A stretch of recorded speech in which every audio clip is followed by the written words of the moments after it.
Bonsoir tout le monde, c'est vendredi, c'est 18h, c'est donc l'heure de Et alors, l'émission que elle est trop bien, dites-le à vos voisins. Ok, c'est nul, mais ça rime au moins. Avec moi, Gauthier. Bonjour Gauthier. Salut, Ou plutôt ravi d'être bonsoir. là. Bonsoir Alex. Bonsoir, ouais. Bonsoir, Bon. bonsoir.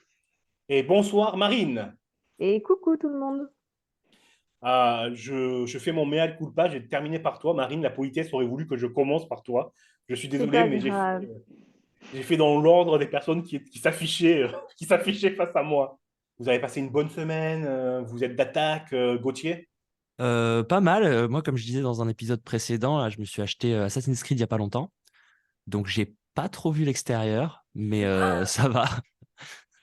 Et alors, il est vraiment court, comme on dit, c'est vraiment un épisode Alors, moi, de c'est transition Odyssée. ou... C'est Odyssée que j'ai. Ah, C'est pas ah, celui dont on parlait la dernière Un fois. Donc, je sais mirage. pas. c'est pas Odyssée, il est Mirage. costaud, hein.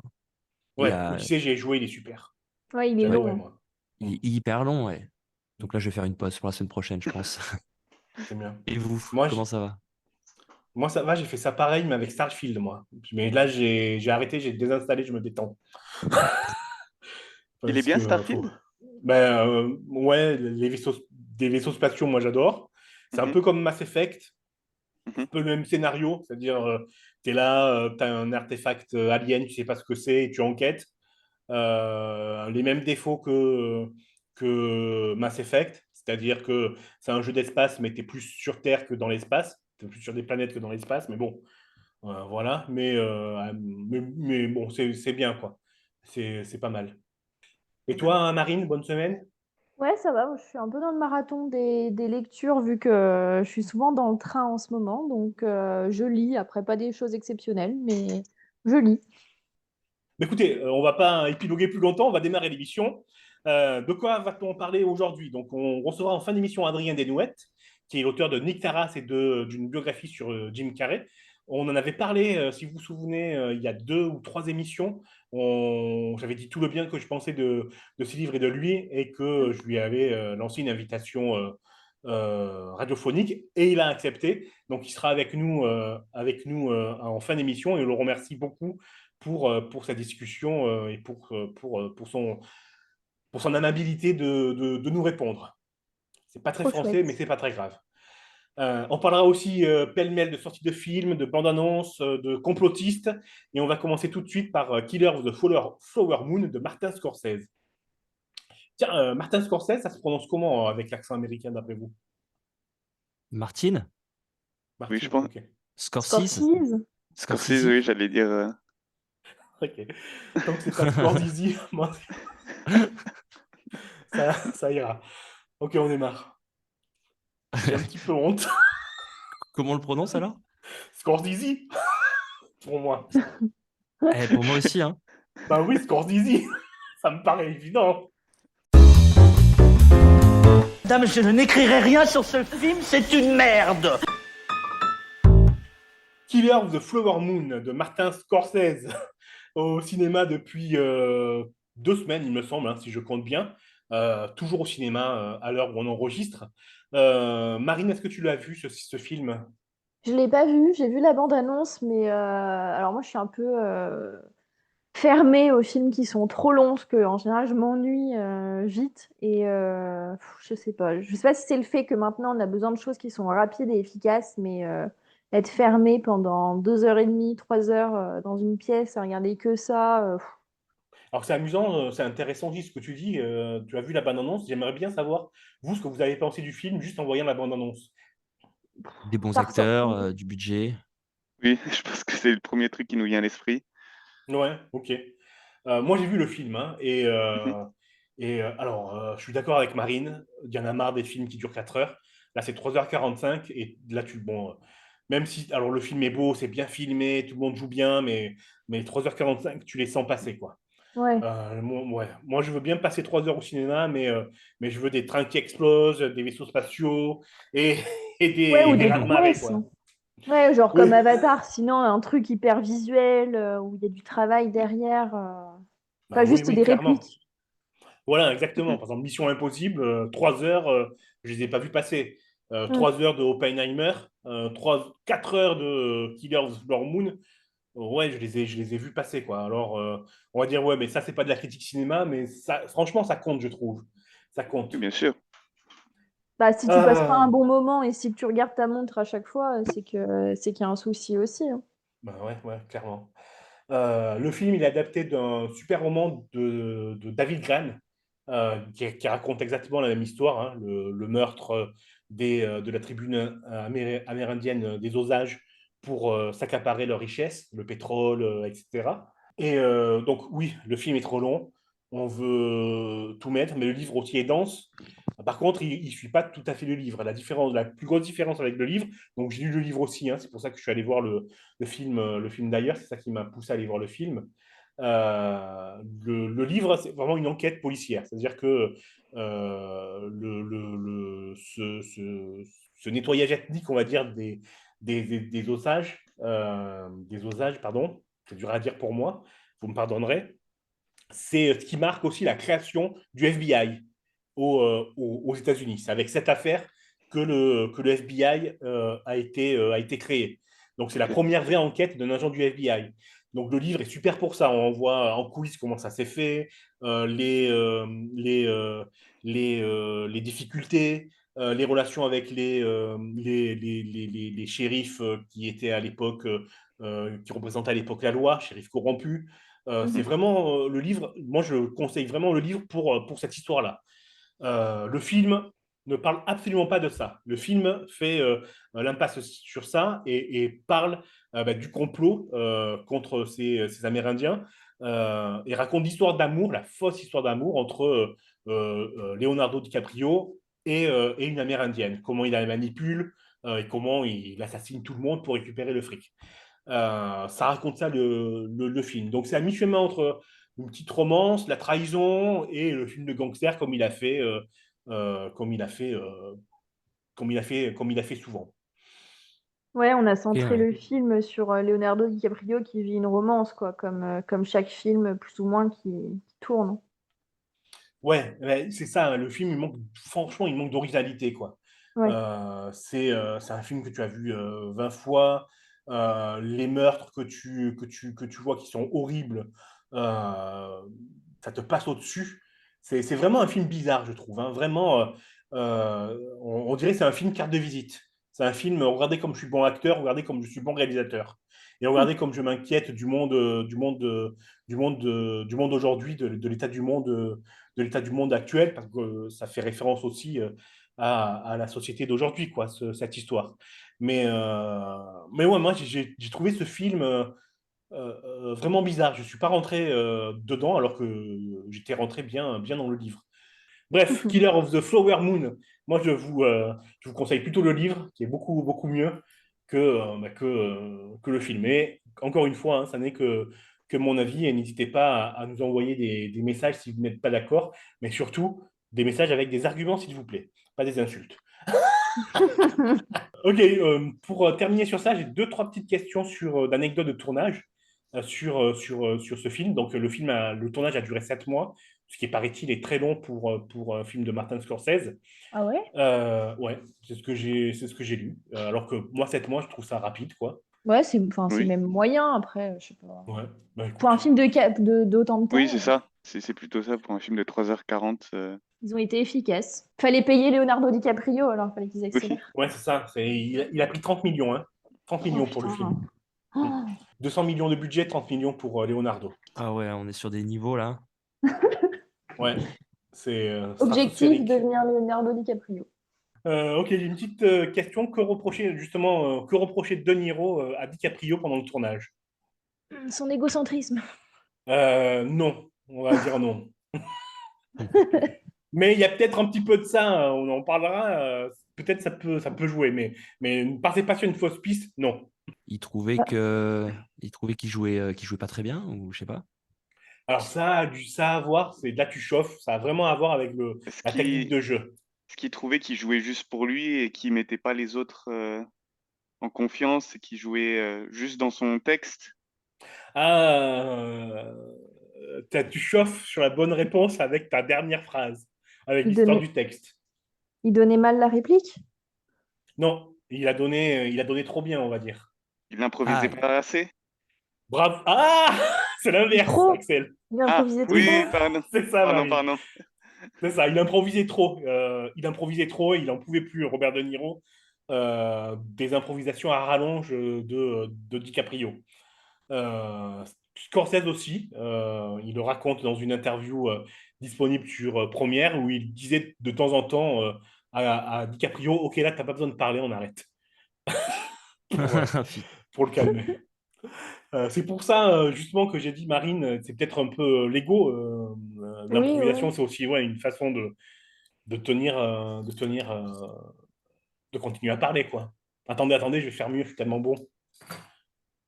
Oui. Oui, Moi, j'ai pas besoin du texte. Ce que je vais faire, ça sera mieux, tu vas voir. ouais, voilà. Il y a un petit côté, Un un peu petit côté prétentieux, égo, ouais. quoi. Killer of the Flower Moon a failli avoir un point commun avec son dernier film. Lequel? Le dernier film de Scorsese? De Scorsese, oui, pardon. Scorsese? Scorsese. Son dernier film, c'était quoi avant celui-là? The Irishman. Ah, Irishman, Post-production, on va dire. Irishman, c'était uniquement sur Netflix, donc ça devait être Netflix qui produisait. Bravo, c'est le point commun. Bravo Axel. C'est Pas mal. effectivement, Irishman est sorti sur Netflix Mhm. et Killer of the Flower Moon a failli sortir sur Apple TV+. Donc la chaîne de streaming de Apple, parce que c'est Apple qui a produit. Ok. Donc ça a failli être encore un film de streaming. Bravo. Bah, écoute, ça nous amène vers notre première pause musicale. Tu nous as donné la bonne réponse, Axel. Tu as mis Marine sur la voie de la bonne réponse à la première question. Donc, pour éviter le statu quo, on va dire que c'est toi qui as gagné, Axel. Bravo. Non, Et non. donc, tu as le droit. Je laisse la main à Marine pour une chanson. Non, bravo Axel, Ah, j'ai déjà c'est gagné la mignon. dernière fois. Ah, c'est mignon. Ça m'émeut. Eh bien, d'accord. Marine, choisis ta chanson. Ah bah non, moi je suis pas la gagnante. Ok, Gauthier, à toi. Johnny Cash, dans ce cas-là, si j'ai le droit de choisir. Folsom Prison Blues.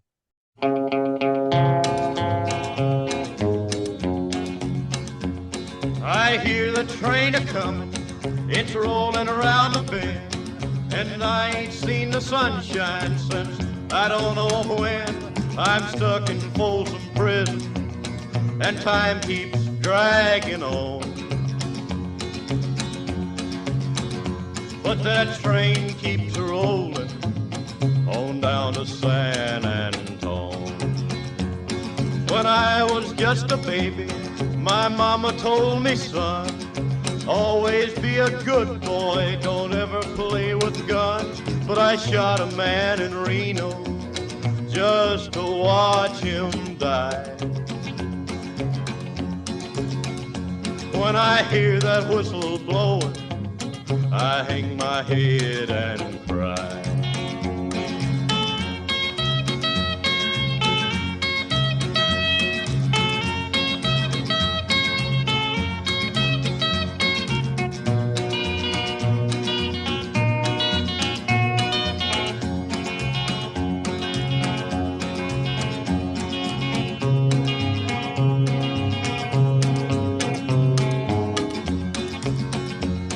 I bet there's rich folks eating in a fancy dining car.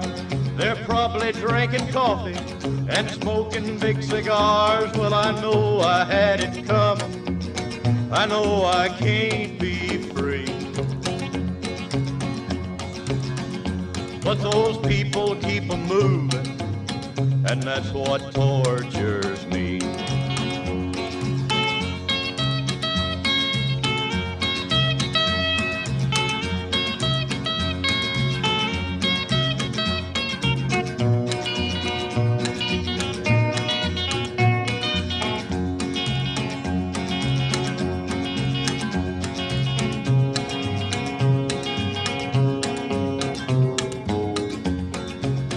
Well, if they freed me from this prison, if that railroad train was mine, I bet I'd move it on a little farther down the line, far from Folsom Prison. That's where I want to stay. and I'd let that lonesome whistle blow my blues away.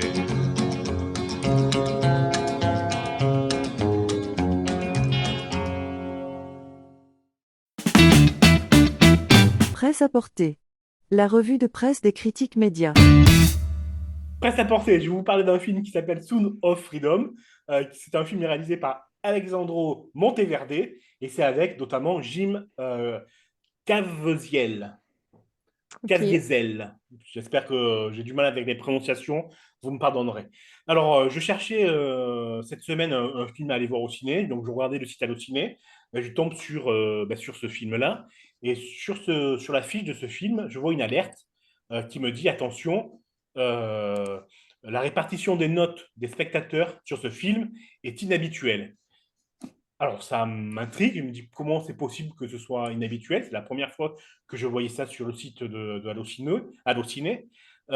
Et il s'avère que l'algorithme d'Allociné peut prédire ou peut alerter lorsqu'un film est bâché, on va dire, ou l'inverse, lorsqu'un film est porté au nu alors que non, qu'il n'en vaut pas la peine, ou qu'il y a une campagne sur les réseaux sociaux pour augmenter ou pour faire baisser des notes.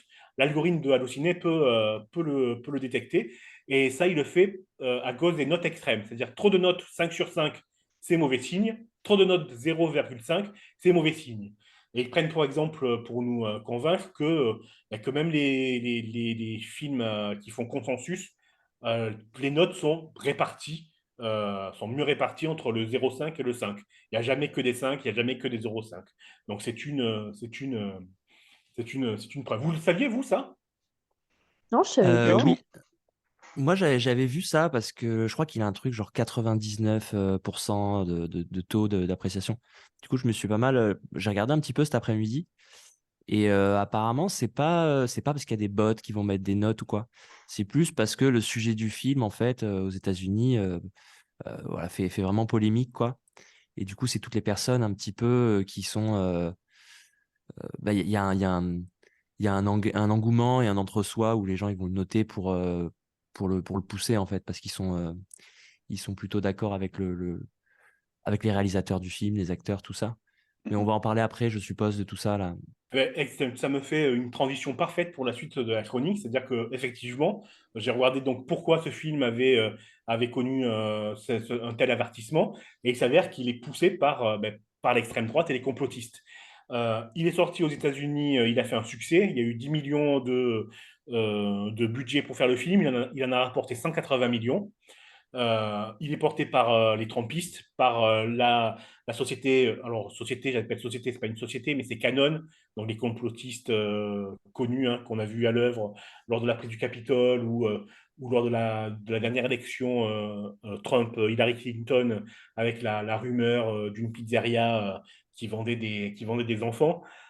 Bref, c'est porté au nu par les complotistes américains et ça a été repris par l'extrême droite et les complotistes français en faisant toute une pré-campagne. Mais pourquoi il n'y a pas ce film en France? C'est un scandale, c'est une censure, etc.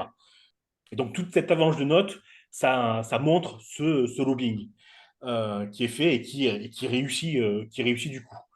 Le film, je l'ai vu, personnellement. Euh, Et J'allais dire c'est de alors? la merde. C'est de la merde. Je vais dire ça moins. Bah, tu sais quoi, c'est pas grave, c'est de la merde.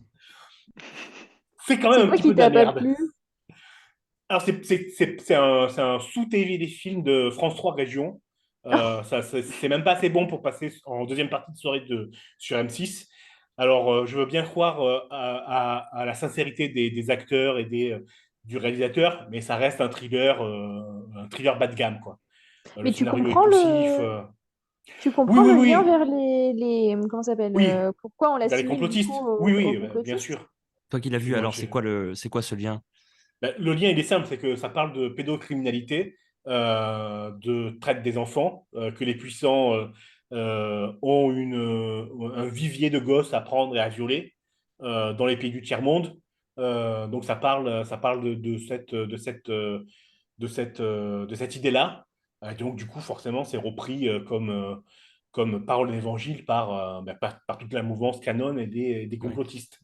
En France, il est défendu par Karl Zero. Si vous ne savez pas qui c'est, je vous laisserai aller voir sur Internet. Il a viré complot depuis quelques temps. Le film est défendu par Valeurs Actuelles. L'article de cette semaine de Valeurs Actuelles, l'article de la semaine de la sortie du film, donc, dit enfin ce film est présenté en France comme si c'était une bouffée d'air frais. Il est aussi défendu par le Journal de Dimanche, qui a été repris depuis peu par Bolloré et Xavier Geoffroy-Didier, il me semble, qui était un ancien directeur de Valeurs Actuelles, où sans être aussi limpide que la critique de Valeurs Actuelles, nous dit quand même que c'est un film sincère qui alerte sur un sujet réel. Ouais. Il y a aussi un truc effrayant dans le film, c'est qu'à la fin du générique, il y a une petite scène à la Marvel où c'est l'acteur du film qui vient vous dire achetez des places pour le film pour vos amis, parlez-en, parce que c'est un film qui a eu du mal à sortir, c'est un film qu'on veut faire taire. Ouais. Donc, allez-y. Donc, ça engêne un petit peu les gens dans cette idée-là, qu'on nous dit tout, qu'on nous cache tout et qu'on nous dit rien, quoi. Bah, il fait clairement Euh, le lien en disant ça avec le mouvement QAnon, justement, et la liberté d'expression, en disant on essaie de le censurer, quoi. C'est ce qu'il dit, oui, oui, si je oui. comprends bien. Parce que je me Oui. demandais justement quel était le lien entre ce mouvement QAnon ou Canon, je sais pas trop comment on dit, Je sais pas. et ce film. Parce que c'est vrai que du coup, ce mouvement conspirationniste, je crois qu'il y a à peu près 15% dans les estimations d'Américains qui adhèrent quand même à ces croyances-là. Comme quoi, les puissants, ils vont se nourrir ou s'injecter du sang d'enfants, je sais pas quoi. Ouais, Voilà, pour des trucs rajeunir. dans ce genre-là. Et dans ce film, de ce que j'avais compris, moi, ça se passait en Amérique du Sud. Alors quel est le lien avec les puissants politiques américains qui vont avoir des enfants dans leur cave, quoi. Il y a vraiment un lien qui dit dans ce film? Non, dans On le te film, c'est suggère, quoi? seulement suggéré, ouais. Par contre, le lien est fait par l'acteur principal qui a fait des déclarations à l'emporte-pièce à la presse, qui a mis dans l'embarras le réalisateur, qui dit que c'est pas du tout le sujet du film, mais quand même, il donne la parole dans le montage final à l'acteur qui vient à la fin du film dire que le film a eu du mal à se monter. Donc, c'est très ambigu. Il est distribué en France par une maison de production qui s'appelle Sage Distribution, qui a fait beaucoup de films tendancieux ou distribuer des films un petit peu à tendance très catholique dure, ami de Bolloré, notamment Vaincre ou mourir, si vous avez entendu parler de ce film, Mm. qui raconte l'histoire de la Vendée. Euh, donc c'est très ambigu le film en fait, vraiment très ambigu. Les déclarations du réalisateur qui monte pas de planche en disant j'y suis pour rien, mais il a quand même fait ce film-là, donc c'est ambigu. Le réalisateur, il a joué Jésus avec Mel Gibson dans le film de Mel Gibson, qui était déjà très droite dure. Donc c'est ambigu d'aller le chercher lui. Ouais, Ouais, c'est ouais. vraiment ambigu. C'est ça qui m'a plu, moi, dans la polémique qu'il y avait autour. C'est aussi pour ça que je suis allé le voir. Et c'est pour ça aussi que je vous le déconseille. Attendez qu'il passe sur France 3 Région, Ok, s'il passe un jour, quoi. s'il passe un jour. Ouais. On regarde quoi, tonton?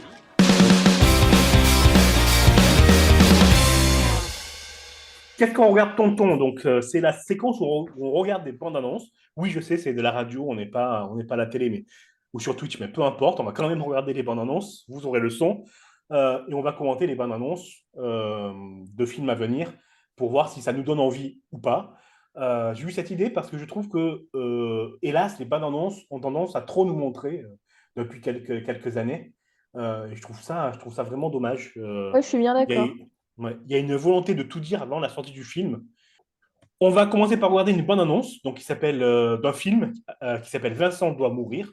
C'est avec Karine Leclou notamment, que j'aime bien. Vima Laponce, que je ne connais pas, mais que je vais peut-être bien aimer, on verra. J'étais à mon poste de travail et on m'a agressé. Il y a une absence au niveau du regard et ils foncent sur moi. J'ai l'impression qu'il y a un délire autour de moi, quoi. Vous êtes senti en colère ces derniers temps? Je pense que vous cherchez l'attention des gens qui vous agressent quelque part. Alors, la bonne annonce, elle est super bien faite. Hein. Je dois dire, moi, ça me captive. Ah ouais. Intrigant. Vraiment, ça me captive et c'est un film que je vais aller voir, mais mais sans aucune hésitation, quoi. Ouais, il fait vraiment envie. Hein. Ouais, Ouais, on comprend il pas change. l'histoire et Il est Donc, il y a malaisant. tout le monde Mm. qui a l'air de devenir fou à son contact et veut l'agresser, quoi. Mais on ne sait pas si c'est dans sa tête et s'il se fait des films ou si vraiment il y a un truc un peu suspect et les gens l'agressent vraiment. Mhm. Ouais. C'est un Ouais, film de puis paranoïaque. ça illustre bien un peu la mentalité de certaines personnes avec ce qui se passait avec le Covid et puis les violences policières, je trouve. Ou Ouais. les réseaux sociaux. Moi, ça me fait penser Aussi. aussi aux réseaux sociaux, Mhm. quoi. Ouais, carrément, ouais. C'est un film de Stéphane Castang. Castin. Je sais pas comment. Castin, merci. Je sais pas comment on Mhm. prononce. Je l'avais pas dit tout à l'heure. Mais alors, je cours voir le film direct. C'est tellement bien qu'il n'y a rien à dire, en fait. On passe à la prochaine. La prochaine, on va regarder une bande-annonce, mais pas d'un film, d'une série qui va passer sur Apple TV+. Ok. Ça s'appelle Monarch Legacy of Monster. J'espère que ce message arrivera à destination. Je ne peux pas remonter le temps et réparer toutes les erreurs que j'ai commises. Mais je peux peut-être laisser une trace pour l'avenir. Un héritage. Le monde est en train de brûler. J'ai décidé de faire quelque chose pour lui. Alors là, j'ai envie de dire efficace et des effets spéciaux de fou, on dirait, hein, pour une série. Ouais. On croit au monstre, quoi. Vous connaissiez cette Ça a l'air. série? Oui, Gauthier, tout. pardon, Pas je t'ai du tout, coupé. non. Non, je disais, ça a l'air d'être un genre de mélange entre Godzilla et une série avec probablement un labo pharmaceutique corrompu qui a fait des expériences sur les animaux, je sais pas quoi. Ouais, exactement. Je te confirme, hein, c'est bien Godzilla qui apparaît dans la série. Et Monarch, c'est une agence gouvernementale pour le contrôle des monstres, il me semble, ou qui enquête sur les monstres. Mais ça me fait envie aussi. Donc, c'est un autre Ouais. genre. Je le regarderai Mais, pas au même moment, quoi. Ce sera peut-être un oui. dimanche soir, ce genre de choses. Moi, je suis pas fan. Enfin, je sais pas, je trouve Moi que non le plus. sujet est pas fou. J'ai l'impression que Ça c'est m'a du pas donné revu. envie d'aller le voir. Donc, Ouais, moi, les histoires de ça me fait monstres un là, peu qui penser au reviennent. nouveau Jurassic Park. Ouais, exactement. On va terminer cette séquence-là. On va faire une petite pause musicale. D'habitude, il y a une petite musique, un petit jeu pour que vous choisissiez la musique. Mais là, j'ai envie de faire mon dictateur parce que je suis comme Leonardo DiCaprio, je suis le meilleur. Et donc, on va écouter Younes avec le grand remplacement.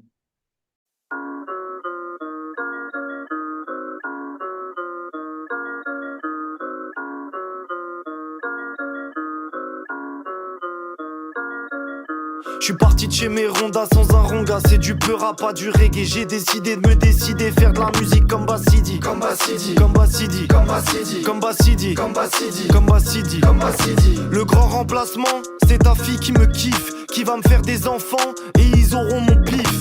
Je déboule dans ta vie comme les trottinettes à Paris. Je veux l'argent des Qataris, monsieur l'agent sur le tatami.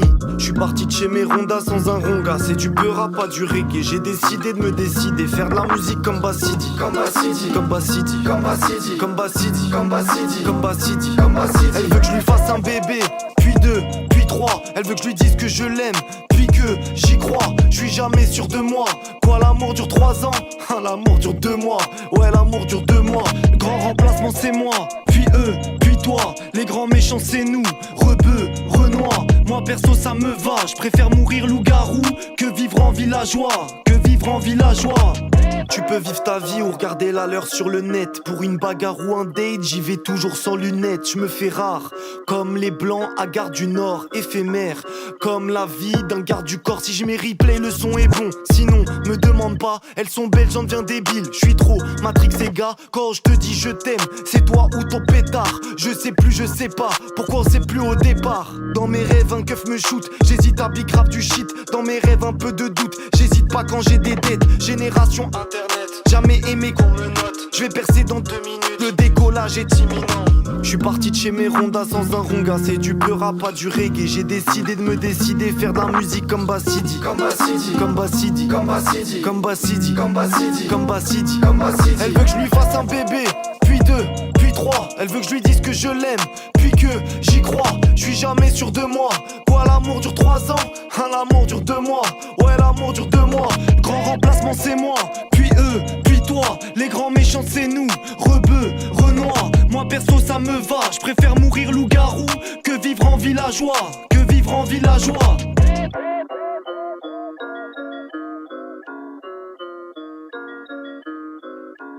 Donc Younes, le grand remplacement, j'adore le refrain, moi. J'adore le refrain, point à la ligne. On passe à la suite. On reçoit pour terminer l'émission Adrien Desnouettes, auteur de Nick Taras, une histoire du rire en France, et d'un essai sur Jim Carrey. Chaque fois je dis biographie, mais c'est plus un essai qu'autre chose, puisqu'il nous dit que Jim Carrey, c'est un peu la face cachée de l'Amérique. C'est d'ailleurs le sous-titre de son livre. On va parler de tout ça. On va écouter un extrait de l'interview qui a duré près d'1 heure, beaucoup plus d'1 heure, 1h20 il me semble, si ce n'est pas 1h30. Bref, on va écouter un extrait d'une dizaine de minutes et je vous donne rendez-vous pour tous les amoureux de cinéma et d'humour lundi prochain à 14h où l'interview intégrale sera diffusée. On remercie encore une fois Adrien Desnouettes d'avoir accepté l'interview avec nous et on se retrouve dans 10-15 minutes. À tout de suite. Ok, bonsoir. Merci à Adrien Desnouettes d'avoir accepté notre invitation. Bonsoir. Je suis avec Jérémy. Merci à vous. Je suis avec Jérémy. Bonsoir Jérémy. Bonsoir à tous les deux. Bonsoir Adrien. Bonsoir Christophe. Alors, on reçoit Adrien Desnouettes qui a écrit 2 livres aux éditions Façonnage. Le premier, c'est Jim Carrey, l'Amérique démasquée, qui est en rupture de stock actuellement. C'est prévu pour quand la réimpression, vous savez, ou pas? Moi, j'aimerais que ce soit fait le plus vite possible, mais l'éditeur espère décrocher une aide de réimpression. Parce que c'est un livre qui coûte assez cher, donc il faut le faire quand même dans un certain volume.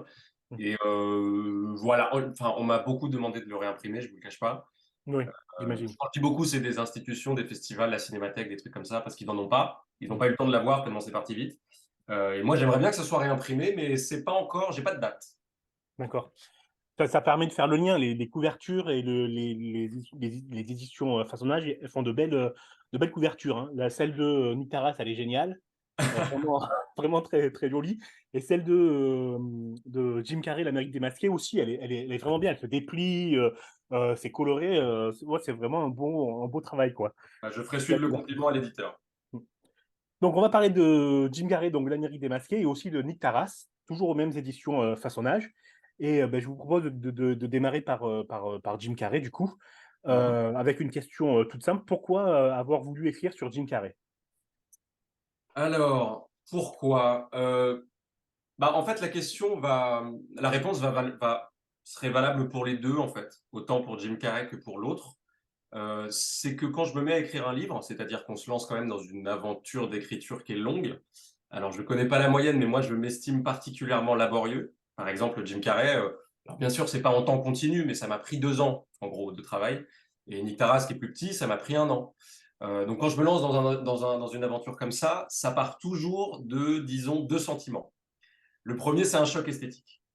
Le premier, c'est que je suis frappé esthétiquement, c'est-à-dire par la force ou par la beauté d'une œuvre. Et le deuxième, qui est vraiment lié à ce choc esthétique, c'est un sentiment d'injustice.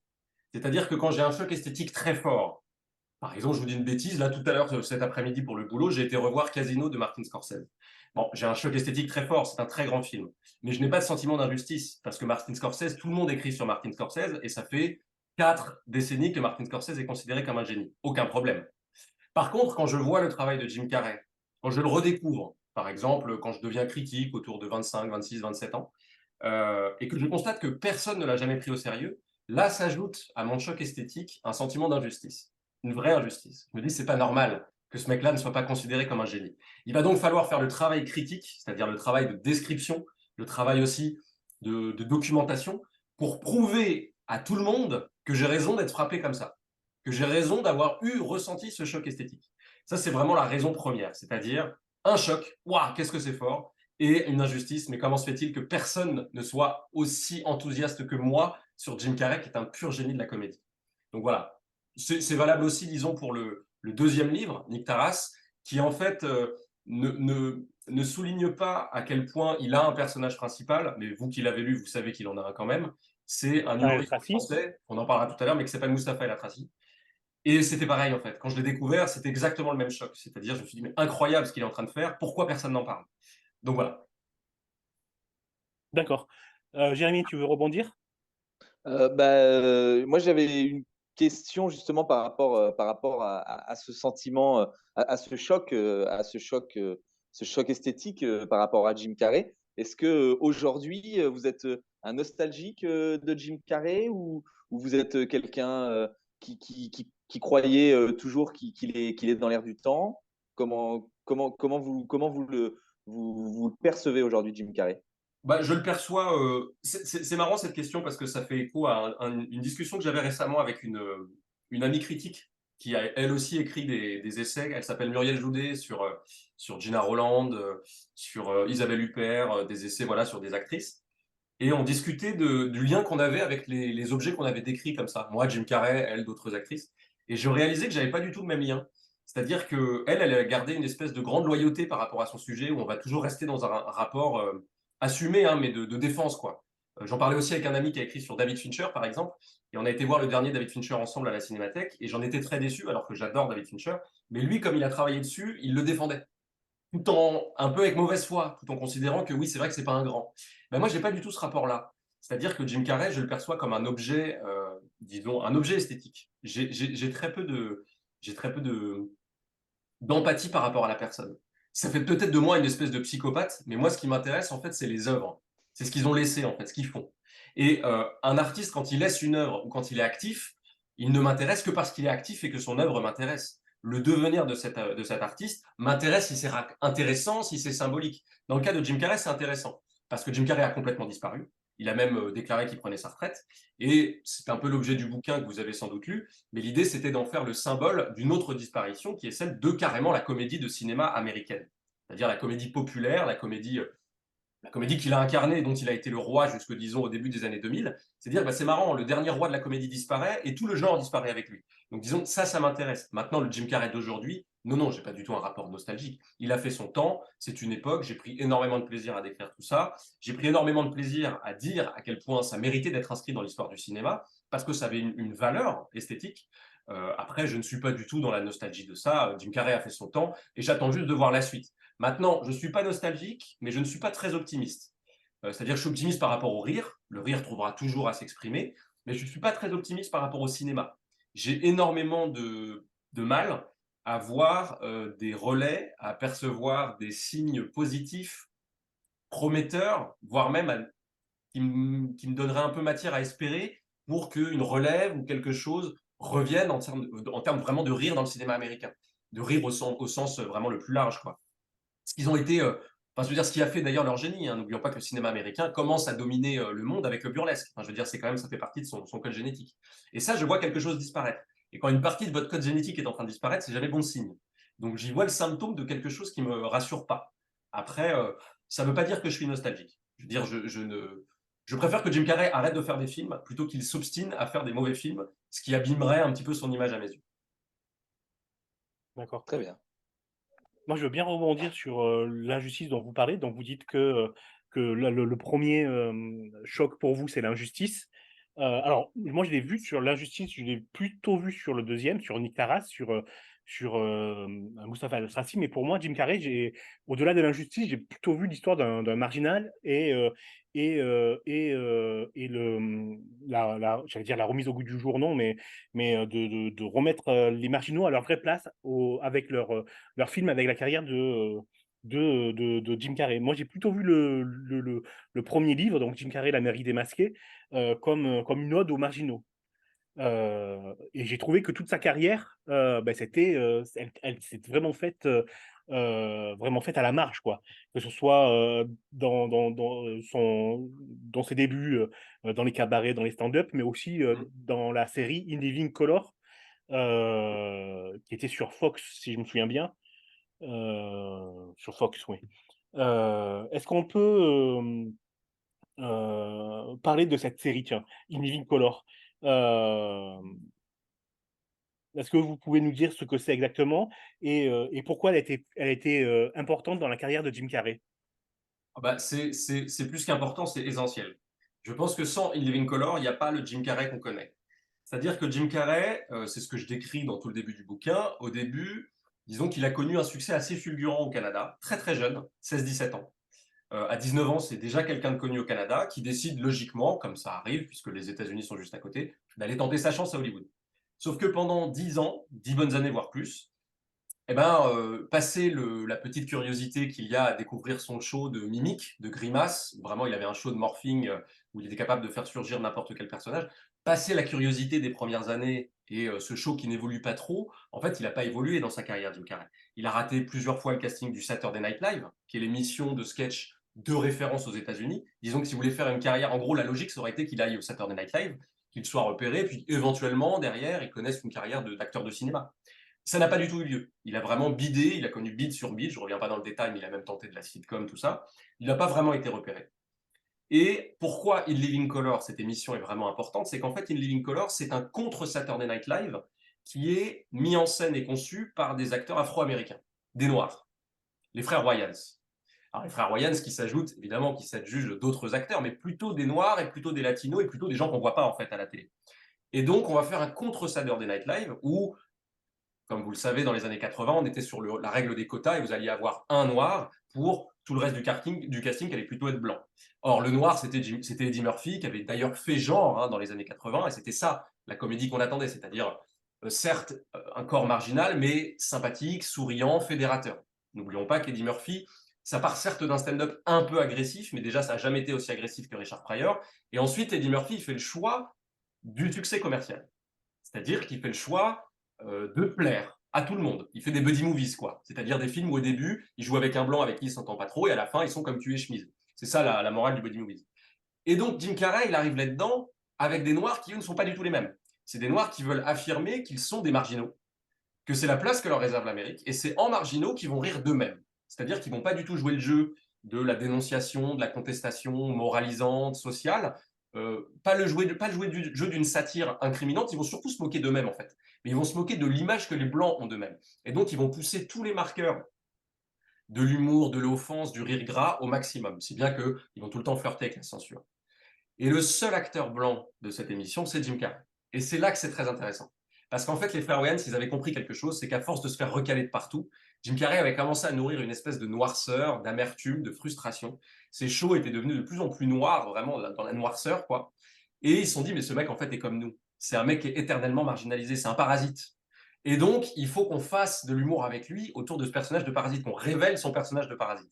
Alors, ils ne se le sont pas dit consciemment comme ça, mais c'est ce qui s'est passé. C'est-à-dire qu'il a tellement déployé ses ailes, il a tellement, disons, complété son code génétique de la part de provocation, de la part d'outrance, de la part d'acceptation aussi de l'outrance de son propre talent. C'est-à-dire qu'il savait, c'était un corps élastique, un corps burlesque, une sorte de cartoon en chair et en os. Les frères Wayans lui ont dit, mais très bien, fais ça, mais moque-toi de ta propre race, quoi. Moque-toi des Blancs. Et il l'a fait avec un délice inavouable, puisque de toute façon, les Blancs ne l'avaient pas accepté non plus. Donc en fait, il s'est retrouvé un peu blanc parmi les noirs, et quand il a réussi, un peu noir parmi les blancs. C'est-à-dire que c'était une présence étrangère, démesurée. C'est-à-dire que vous disiez c'est un marginal, c'est vrai, mais quand il est arrivé au cinéma, c'est un marginal qui a dominé l'industrie. C'est-à-dire que pendant 10 ans, en gros de 1994 à 2004, 2003, Jim Carrey, c'est l'acteur le plus rentable. Donc en fait, il a beau parler avec son cul dans Ace Ventura, il a beau être idiot à un degré spectaculaire dans Dumb and Dumber, il a beau se masturber sur Renée Zellweger dans Food Irene, ça reste des films qui cartonnent en fait. Donc ça devient un phénomène qui réoriente aussi les normes du goût à Hollywood. Il fait genre presque. Si bien que quelqu'un comme Eddie Murphy, dont je parlais tout à l'heure, va se mettre lui aussi à faire des films à la Jim Carrey. Quelqu'un comme Robin Williams, qui avait explosé un peu plus tôt, à la fin des années 80-90, va lui aussi se mettre à faire des films à la Jim Carrey. Typiquement, ils vont tous les deux faire des espèces de remakes de The Mask. Si vous revoyez Le Professeur Folding, c'est un The Mask avec Eddie Murphy. Si vous revoyez Flubber, c'est une espèce de The Mask avec Robin Williams. Donc, ce marginal est devenu plus gros que tout le monde, y compris plus gros que le cinéma. Et moi, c'est cette monstruosité-là qui m'a intéressé. Et ce qui m'intéressait évidemment, c'était de voir qu'elle partait de monstres sociaux, c'est-à-dire qu'elle partait de marginaux. Les Noirs d'In Living Colors se concevaient comme des étrangers, comme des parasites. Vous ne voulez pas de nous dans la carte postale? Très bien. on va singer la caricature que vous vous faites de nous et on va faire encore pire. On va devenir encore plus des voleurs, encore plus des émotiers, encore plus des vandales, et ça va nous faire rire. Donc c'est une espèce de, on s'accapare le cliché, on prend le stéréotype, on se l'approprie et on le fait exploser de l'intérieur. Et Jim Carrey a vraiment, je veux dire, il s'est épanoui dans cet humour-là. Ace Ventura, par exemple, c'est la suite logique de In Living Color. Et pour nous, ben, ça veut dire que c'est la fin de l'émission. Hein. Donc, on va s'arrêter. On se retrouve la semaine prochaine. Merci, Marine. Eh ben, merci à tout le monde. C'était un super moment. Merci, Gauthier. Merci, à la semaine prochaine. Et merci, Axel. Merci beaucoup. Et à la semaine prochaine, tout le monde. Bye bye. Bye. Bye.